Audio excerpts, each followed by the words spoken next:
Hi అండి, welcome to Chintu Lucy channel. బాగున్నారా friends? చాండీకి ఇక్కడ కూర్చొని పాలు తాపిస్తూ మాట్లాడుతున్నా. ఇదిగో ఒక చిన్న విషయము. ఈరోజు చాలా పెద్దవాళ్ళతో చిన్నవాళ్ళు మాట్లాడిన మాట కండ్లారా చూసినాను, అది జీర్ణించుకోలేకపోతున్నా. చాలామంది మా ఈదులో కూడా మా వీడియోలు చూస్తారు, అందుకోసమని చెప్తున్నా.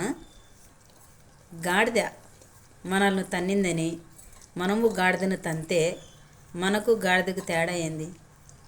అదే జరిగింది. ఇప్పుడు పంది ఉందండి, పంది బుడదలో బొల్లుతుంది, మనం బొల్లుతామా? దానికి మనకు తేడా లేదా?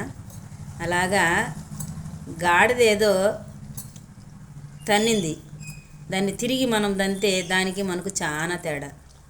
అది తెలుసుకోండి. గాడిదతో మనల్ని పోల్చుకోకండి. పొరపాట్లు జరుగుతూ ఉంటాయి. నిజాలు తెలుసుకొని ఒకరి మీద చెయ్యెత్తాలి. ఏమంటారు? రైట్ అయితే లైక్ కొట్టండి. ముఖ్యంగా బాయ్స్కి చెప్తున్నా, ఉడుకు రక్తంలో ఉండామని చిన్న పెద్ద తేడా లేకుండా ప్రవర్తించకండి. ఆలోచించండి, యోచించండి, మీకే అర్థమవుతుంది ఏది మంచి ఏది చెడు అని. ఒకరు చెప్తే వినేవాళ్ళం మనం ఏ పాటి వాళ్ళం?